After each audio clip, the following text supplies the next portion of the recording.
חיפה בשבילי זה בית יהודי. שלום, אבי קפלן, חיפאי ותיק. נבחרתי ליושב ראש הבית היהודי בסניף חיפה, ואני יוצא לשליחות זו של עסקי ציבור באמונה, כאברהם אבינו שאמר הנני. אני איש עסקים, בעל חברת קפאר, המייצאת חלקי חילוף למטוסים למדינות בדרום מזרח אסיה, דרום אמריקה, אפריקה.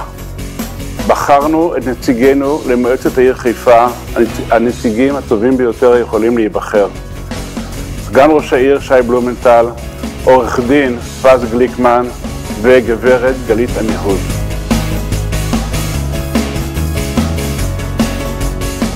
נפעל יחד עם הנבחרת המצוינת שלנו, להעלות את קרנה של הבית היהודי בחיפה, למען חיזוק הזהות היהודית בחיפה.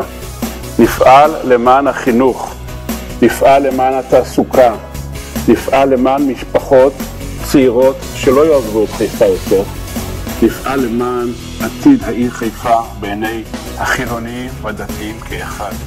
נפעל למניעת חילול שבת בשבת.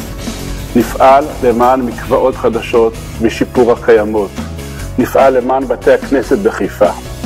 אזרחי חיפה, הצביעו לבית היהודי. זה בשבילנו, זה הבית שלנו. מבטיח לשרת אתכם בנאמנות. הבית היהודי בחיפה, ב-22 באוקטובר מצביעים לבית היהודי בחיפה, כי בשבילנו חיפה זה בית יהודי.